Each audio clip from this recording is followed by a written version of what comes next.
Good morning, Western New York. And if you hear a very nice sound, that would be a couple of birds chirping.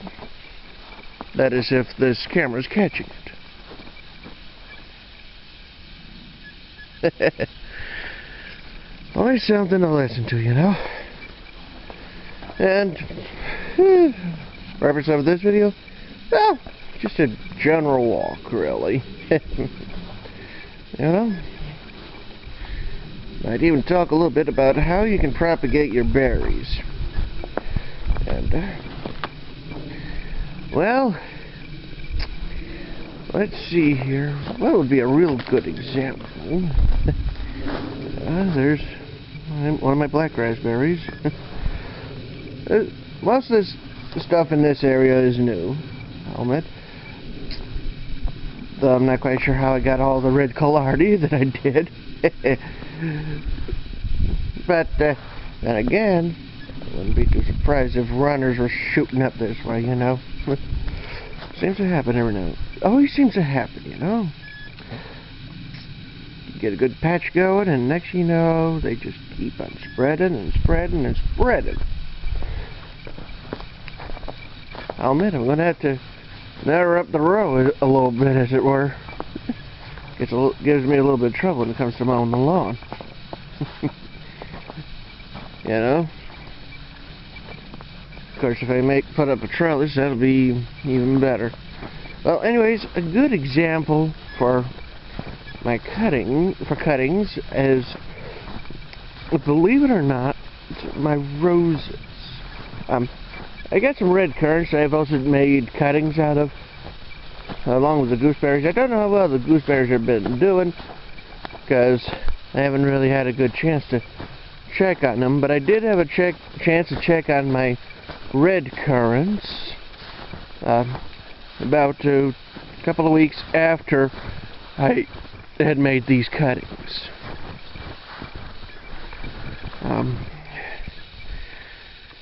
My red currant cuttings are in this spot, general area. I have a red currant there and a red currant a little further away. I do have a third, but the third did not produce it. I did not get any cuttings from it because that one, like I said, belonged to a previous tenant who owned it, and well, it had to get moved, and well, it lost its top, shall we say. Well, anyways, these two, they had some ugly branches that, you know, they were bent over too far, or were just snapped, and they were a mess. So I cut them off, and then I made 6-inch cuttings, you know, put them in the ground. Then, a week later, I decided to change the soil from native soil into potting soil, and when I got a chance, I looked at the roots, and well, they had some good-looking roots, at least for a start.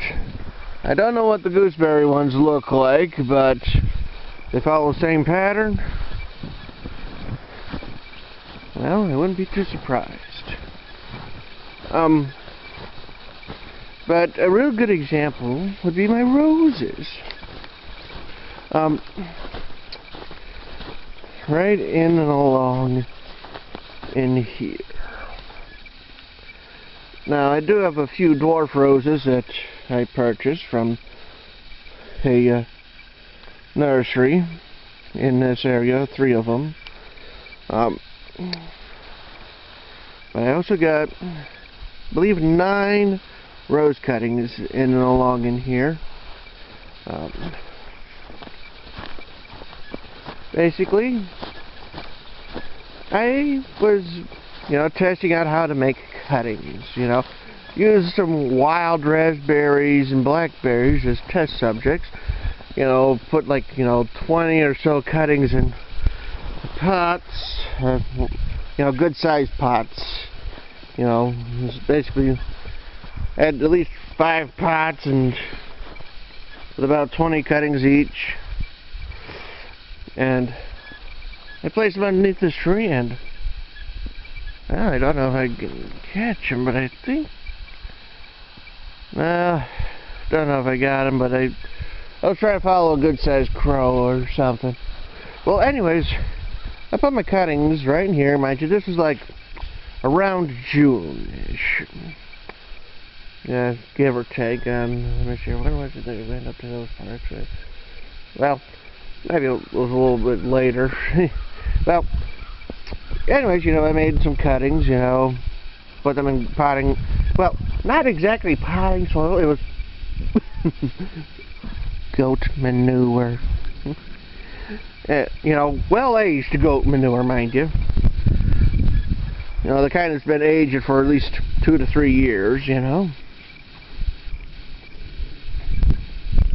And I put the pots in and around in here.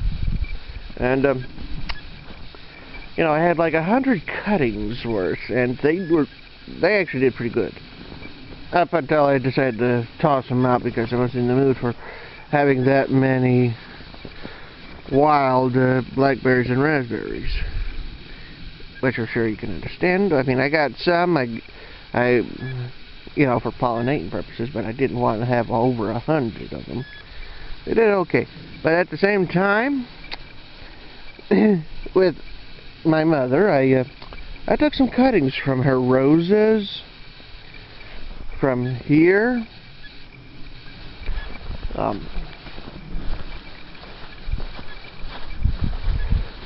some from right here. I haven't shown you these ones. They're not the world's greatest roses, I'll be honest with you. I mean, you know, they got some nice colors on them, but, well, you know. And also the roses from out back. I took some cuttings from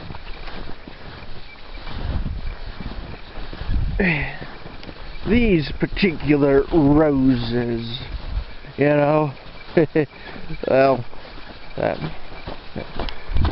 mean, you kind of have to be careful, you know. You don't want to slip, you know, or fall, and because that would be embarrassing. Well, like I said, I also got cuttings from these roses, you know. And I put them all in a pot, again, with aged goat manure. Emphasis on age. The reason is, by that time, the worst of the stuff is broken down and it won't kill the plants. And part of me is wondering if I should cut this bit of this plant off, because I don't see any buds on it. But we'll see what happens, you know, come spring, you know. If there isn't anything, you know, cut flowered, you know, then you know. But anyways, like I said, I cut them down to like 6-inch lengths, thereabouts. You know, try to get two, you know, put them in like a little dip and, well, like some sort of rooting hormone, you know. Get them a little bit damp, you know, put them in rooting hormone and put them in the pot. You know, water them a few times a week. And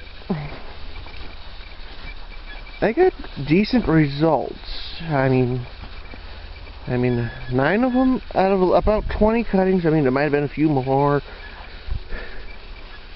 I mean, I got 9. I got 9 to make it, so I can't complain too much, you know. I mean, think about it.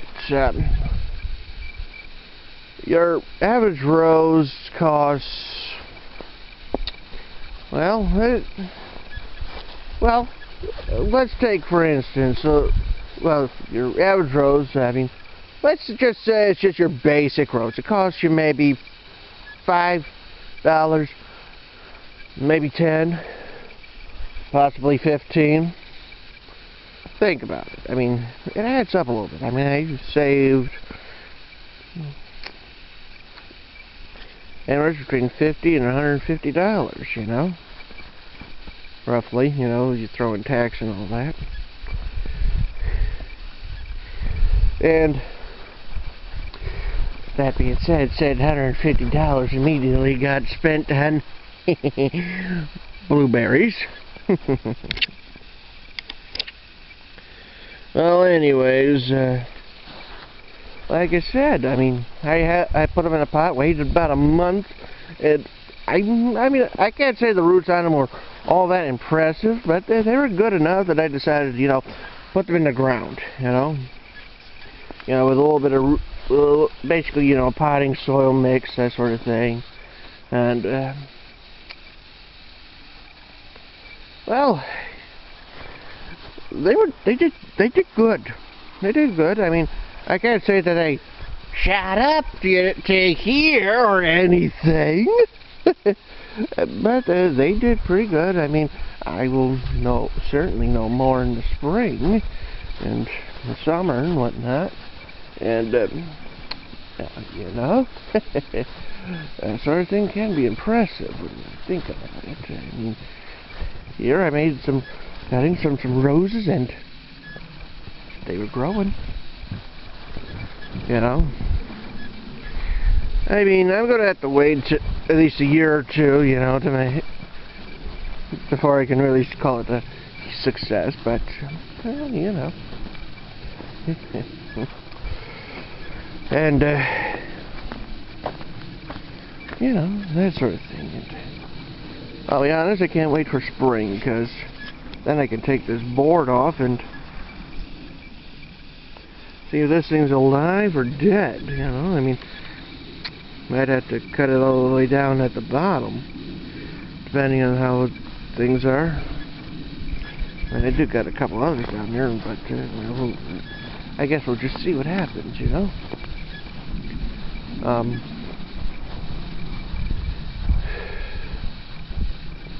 Yeah, I own quite a bit. You know, I got raspberries, I got blackberries, I got grapes, I got red currants, I got gooseberries, I got blueberries,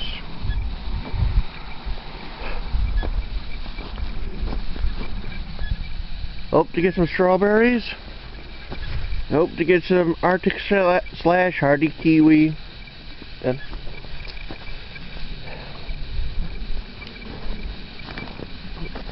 I mean,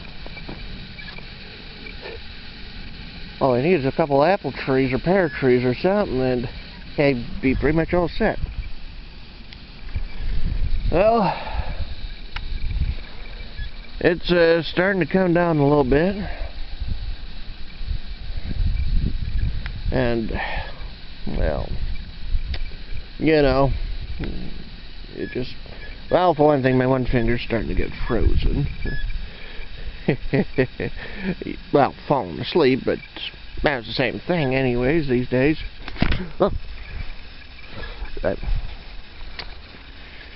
Mind you, I'm holding this camera by the string in the one hand. You'll get, you know.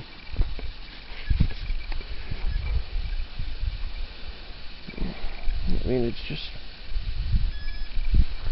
just beautiful, you know. I mean, if you ever get a chance to live out in the country, do so. I mean, it's just beautiful. I mean, the distance in the city is a pain, but it's kind of worth it at times. It's just beautiful out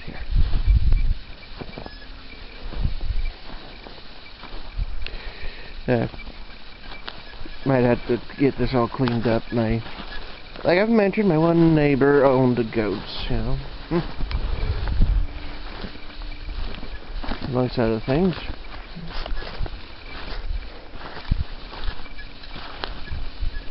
It's just beautiful. Over there's a creek that I occasionally fish in when there's any fish in it. Down over there I tend to get a good deal of wood. Mostly willow, but every now and then there's something that's, well, you know, worth the cutting, like for firewood, you know, for fires and whatnot.